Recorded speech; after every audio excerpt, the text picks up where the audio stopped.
DS Arun. ಧನ್ಯವಾದಗಳು ಮಾನ್ಯ ಸಭಾಪತಿಯವರೇ. ನನ್ನ ಚುಕ್ಕೆ ಗುರುತಿನ ಪ್ರಶ್ನೆ 118 ಮಾನ್ಯ ಆರೋಗ್ಯ ಮತ್ತು ಕುಟುಂಬ ಕಲ್ಯಾಣ ಸಚಿವರಿಗೆ. ಮಾನ್ಯ ಸಭಾಪತಿಗಳೇ, ಉತ್ತರವನ್ನು ಒದಗಿಸಲಾಗಿದೆ. ಮಾನ್ಯ ಸಭಾಪತಿಯವರೇ, ಉತ್ತರವನ್ನು ಒದಗಿಸಿದ್ದಾರೆ. ಬಹಳಷ್ಟು ದಿನಗಳಿಂದ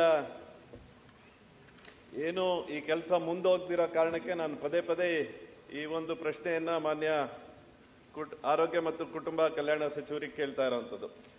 ಒಂದು, ಕರ್ನಾಟಕದಲ್ಲಿ ನಮ್ಮ ಆಯುರ್ವೇದಿಕ್ ಕಾಲೇಜುಗಳು, ಆಯುಷ್ ಇಲಾಖೆಯಿಂದ ಒಟ್ಟು 110 ಕಾಲೇಜ್ ಇದೆ ಮಾನ್ಯ ಸಭಾಪತಿಗಳೇ. UG ಕಾಲೇಜಸ್, PG ಕಾಲೇಜಸ್ಸು 25 ಇದೆ. ಅದರೊಳಗಡೆ 4 ಗೌರ್ಮೆಂಟ್ ಕಾಲೇಜುಗಳು ಮಾತ್ರ UG ಕಾಲೇಜು, 3 PG ಕಾಲೇಜುಗಳು ನಮ್ಮ ರಾಜ್ಯದಲ್ಲಿ ಗೌರ್ಮೆಂಟ್ ಇಂದ ನಡೆಯುವಂಥ ಆಯುಷ್ ಇಲಾಖೆಯಿಂದ ಆಯುರ್ವೇದಿಕ್ ಕಾಲೇಜು.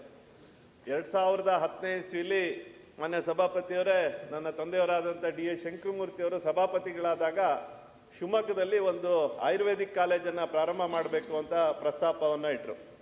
ಅದಾದಮೇಲೆ 2020ಕ್ಕೆ ಶಿವಮೊಗ್ಗದಲ್ಲಿ ಆಯುರ್ವೇದಿಕ್ ಕಾಲೇಜನ್ನು ಕೂಡ ಆಯಿತು. ಅದೇ ವರ್ಷ ಮತ್ತೆ ಆಯುರ್ವೇದಿಕ್ ಒಂದು ಯೂನಿವರ್ಸಿಟಿ ಕರ್ನಾಟಕದಲ್ಲಿ ಆಗಬೇಕು, ಅದು ಶಿವಮೊಗ್ಗದಲ್ಲಿ ಆಗಬೇಕು ಅಂತಲೂ ಕೂಡ ಪ್ರಯತ್ನ ಆಯಿತು. 2011ನೇ ಇಸ್ವಿಲಿ ಸ್ಯಾಂಕ್ಷನ್ ಆಯಿತು. ಮಾನ್ಯ ಯಡಿಯೂರಪ್ಪನವರು 2011ನೇ ಇಸ್ವಿಲಿ ಶಿವಮೊಗ್ಗದಲ್ಲಿ ಆಯುರ್ವೇದಿಕ್ ಯೂನಿವರ್ಸಿಟಿ ಆಗಬೇಕು, ಅದಕ್ಕೆ 100 ಎಕರೆ ಜಾಗನೂ ಕೂಡ ಸೋಗಾನೆ ಸರ್ವೆ ನಂಬರ್ 120ರಲ್ಲಿ ಕೊಡ್ತು ಮಾನ್ಯ ಸಭಾಪತಿಯವರೇ. ಅದಾದಮೇಲೆ 14 ವರ್ಷ ಆಯಿತು, 15ನೇ ವರ್ಷಕ್ಕೆ ಬರ್ತಾ ಇದ್ದೀವಿ ನಾವು.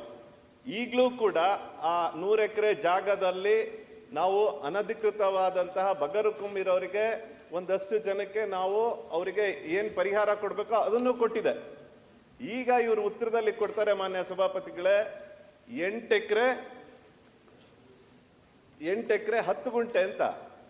ಎಷ್ಟು ಜನಕ್ಕೆ ಅಲ್ಲಿ ಸಾಗುವಳಿದಾರರಿಗೆ ಬಗರುಕುಂದಾರರಿಗೆ ಪರಿಹಾರ ಕೊಡ್ತಾರೆ ಅಂದ್ರೆ 33 ಜನಕ್ಕೆ ಬಗರುಕುಂ ಇರೋಂಥವ್ರಿಗೆ ಸಾಗುವಳಿದಾರರಿಗೆ ಕೊಟ್ಟಾಗಿದೆ, ಅವ್ರಿಗೆ ಪರಿಹಾರ ಕೊಟ್ಟಾಗಿದೆ. ಆದ್ರೆ ಇರೋದು ನಮ್ಮ ಹತ್ರ 8 ಎಕರೆ 10 ಗುಂಟೆ ಅಂತ ಇವರು ಉತ್ತರ ಕೊಡ್ತಾರೆ.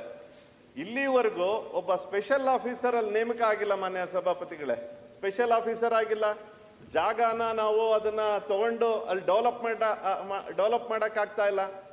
ಸುಮ್ಮನೆ ನಾವು ಆಯುರ್ವೇದಿಕ್ ಬಗ್ಗೆ ಭಾಷಣ ಮಾಡ್ತೀವಿ ಹೊರತು ಈ ಇಡೀ ದೇಶದಲ್ಲಿ ಮಾನ್ಯ ಸಭಾಪತಿಯವರೇ NCISMS ಪ್ರಕಾರ ಇರುವಂತ ಕಾಲೇಜ್ಗಳಲ್ಲಿ ಬೆಸ್ಟ್ 10 ಕಾಲೇಜಸ್ ಎಲ್ಲಿದೆ ಅಂದ್ರೆ ಕರ್ನಾಟಕದಲ್ಲಿದೆ. ಅದು 3 ಕಾಲೇಜಸ್ ನಮ್ದು ಬೆಸ್ಟ್ ಕಾಲೇಜಸ್ ಅಲ್ಲಿ ಭಾರತದಲ್ಲಿರುವಂತ 10 ಕಾಲೇಜಲ್ಲಿ 3 ಕಾಲೇಜ್ ಕರ್ನಾಟಕದಲ್ಲಿದೆ. ಇವ ಸ್ಥಿತಿ ಏನಾಗಿದೆ ಮಾನ್ಯ ಸಭಾಪತಿಗಳೇ, ನಮ್ದು 60 ಇಂಟೇಕು, ಫಸ್ಟ್ ಇಯರ್ಗೆ 60 ಇಂಟೇಕು, ಇವತ್ತು ರಿಕ್ರೂಟ್ಮೆಂಟ್ ಆಗಿಲ್ಲ. ಟೀಚರ್ಸ್ ರಿಕ್ರೂಟ್ಮೆಂಟ್ ಆಗದೆ ಇರೋ ಕಾರಣಕ್ಕೆ 32ಕ್ಕೆ ಬಂದಿದೆ. ಹಾಗಾಗಿ ಏನು ಅದ್ರ ಪ್ರಯತ್ನ ಅಂತ ಸುಮ್ಮನೆ ನಾವು ಆಯುಷ್ ಇಲಾಖೆನ ಅದಕ್ಕೊಂದು ಆಯುರ್ವೇದಿಕ್ ಯೂನಿವರ್ಸಿಟಿ ಮಾಡಿದ್ರೆ ಮಾತ್ರ ಅದಕ್ಕೆ ಶಕ್ತಿ ಕೊಡೋಂಥದ್ದಾಗತ್ತೆ. ದಯಮಾಡಿ ಮಾನ್ಯ ಸಚಿವರು. ಮಾನ್ಯ ಅರುಣ್ ಅವರು ಶಿವಮೊಗ್ಗ ವಿಶ್ವವಿದ್ಯಾನಿಲಯ ಆಯುರ್ವೇದಿಕ್ ವಿಶ್ವವಿದ್ಯಾನಿಲಯ ಮಾಡಬೇಕು ಅಂತ ಹೇಳಿ ಅವರು ಪ್ರಸ್ತಾಪವನ್ನು ಮಾಡಿದ್ದಾರೆ. ಆಮೇಲೆ ಈ ವಿಚಾರದಲ್ಲಿ ಏನು ಅಲ್ಲಿ ಶಿವಮೊಗ್ಗದಲ್ಲಿ ಮಾಡಬೇಕು ಅಂತ ಹಿಂದೆ ತೀರ್ಮಾನ ಆಗಿತ್ತು.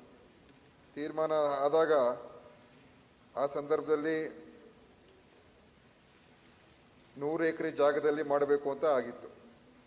ಬಹುಶಃ ಅದಕ್ಕೆ ಸುಮಾರು 200 ಕೋಟಿ ರೂಪಾಯಿ ಆದರೂ ವೆಚ್ಚ ಆಗ್ತದೆ ಅಂತ ಒಂದು ಅಂದಾಜು ಇರ್ತಕ್ಕಂಥದ್ದು.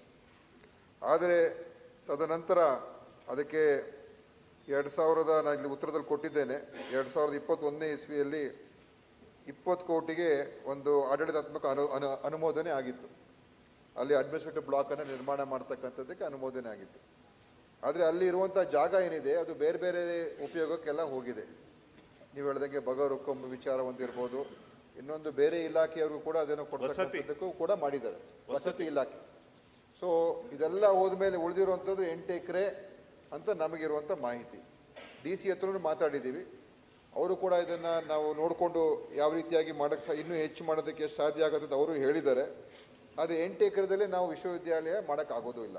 ಯಾಕಂತ ಹೇಳಿದ್ರೆ ಕೇವಲ ಅಡ್ಮಿನಿಸ್ಟ್ರೇಟಿವ್ ಬ್ಲಾಕ್ ಕಟ್ಟಿಬಿಟ್ಟು, ಯಾಕಂದರೆ ಒಂದು ವಿಶ್ವವಿದ್ಯಾಲಯ ಅಂತ ಹೇಳಿದಾಗ ಅಲ್ಲಿ ಬೇರೆ ಅದಕ್ಕೆ 50 ಎಕರೆ ಸುಮಾರು 50 ಎಕರೆ ಇದಕ್ಕೇನೆ ಬೇಕಾಗಿದೆ. ಏನೋ ಈ ಔಷಧಿ ಗಿಡಗಳನ್ನೆಲ್ಲ ಬೆಳೆಸೋದು, ಮೆಡಿಸಿನಲ್ ಪ್ಲಾಂಟ್ಸ್ ಬೆಳೆಸೋದಕ್ಕೆ ಜಾಗ ಬೇಕು, ರಿಸರ್ಚ್, ಆಮೇಲೆ ಸಂಶೋಧನೆ ಮಾಡೋದಕ್ಕೆ ಕಟ್ಟಡ ಬೇಕು, ಸ್ಟಡಿ ಮಾಡೋದಕ್ಕೆ ಅದಕ್ಕೂ ಕೂಡ ಕಟ್ಟಡಗಳು ಬೇಕು, ಹಾಸ್ಟೆಲ್ ಬೇಕಾಗ್ತದೆ. 8 ಎಕರೆಯಲ್ಲಿ ಏನು ಮಾಡೋಕ್ಕಾಗಲ್ಲ ಮಾನ್ಯ ಸಭಾಪತಿಗಳೇ. ಇವತ್ತು ಒಂದು ಆಯುರ್ವೇದ ಕಾಲೇಜ್ ಮಾಡೋದಕ್ಕೆ ಗೈಡ್ಲೈನ್ಸ್ ಪ್ರಕಾರ 10 ಎಕರೆ ಬೇಕು ಅಂತ ಹೇಳ್ತಾರೆ. ಸೊ ಯೂನಿವರ್ಸಿಟಿ ನಾವು ಅಲ್ಲಿ ಮಾಡೋದಕ್ಕೆ ಆಗೋದಿಲ್ಲ ಅಂತ ಒಂದು ಈಗಿರುವಂಥ ಪರಿಸ್ಥಿತಿ. ಮುಂದೆ ಅದೇನಾದ್ರು ಬದಲಾವಣೆ ಆದರೆ, ಜಾಗ ಹೆಚ್ಚು ಸಿಕ್ಕಿದ್ರೆ ಅದ ನಂತರ ನಾವು ಮುಂದೆ ನೋಡ್ಬೋದು. ಈಗ ಸದ್ಯದಲ್ಲಿ ಬರೀ 8 ಎಕರೆದಲ್ಲಿ ನಾವು ಮಾಡೋದಕ್ಕೆ ಬಹಳ ಕಷ್ಟ ಆಗುತ್ತೆ ಮಾನ್ಯ ಸಭಾಪತಿಗಳು. ಮಾನ್ಯ ಸಭಾಪತಿಯವರೇ, ಅದಕ್ಕೆ ಅಲ್ಲಿ ನಾನು ಹೋಗಿದ್ದೀನಿ, ಜಾಗಕ್ಕೆ ಹೋಗಿದ್ದೀನಿ. ಸರ್ಕಾರದ ಇಚ್ಛಾಶಕ್ತಿ ಕೊರತೆಯಿಂದ ಅದನ್ನ ಏನಾಗಿದೆ ಮಾನ್ಯ ಸಭಾಪತಿಯವರೇ, 8 ಎಕರೆ ಒಂದ್ ಜಾಗದಲ್ಲಿದೆ. ಈಗ ನಮ್ಮ ಕೈಗೆ 35 ಎಕರೆ ಇದೆ. ಅಲ್ಲಿ ಮಧ್ಯ ಇದೆ. ನಾವು ಒಂದು ಸ್ವಲ್ಪ ಆ ವಸತಿ ಇಲಾಖೆದು 2021ಕ್ಕೆ ವಿಡ್ರಾ ಮಾಡಿದೆ ಮಾನ್ಯ ಸಚಿವರೇ. ಏನು ವಸತಿ ಇಲಾಖೆಗೆ 38 ಎಕರೆ ಏನು ಕೊಡಬೇಕು ಅಂತ ಆಯ್ತು, ಅದನ್ನು ವಿಡ್ರಾ ಆಗಿದೆ. ಅದನ್ನ ನಿಮ್ಮ ಈ ಒಟ್ಟು ಟಿಪ್ಪಣಿಯಲ್ಲಿ ನಾನು ಕಳಿಸ್ತೀನಿ ನಿಮಗೆ, ಅದನ್ನು ನೋಡಿ. 38 ಎಕರೆ ಏನ್ ಕೊಟ್ಟಿತ್ತು ಅದನ್ನು ವಿಡ್ರಾಗೆ ಬರ್ದಾಗಿದೆ ಸರ್ಕಾರಕ್ಕೆ. ಅಲ್ಲೇನು ವಸತಿದು ಯಾವುದು ಮಾಡಿಲ್ಲ, ಅಲ್ಲಿ ಮಾಡಿದೆ.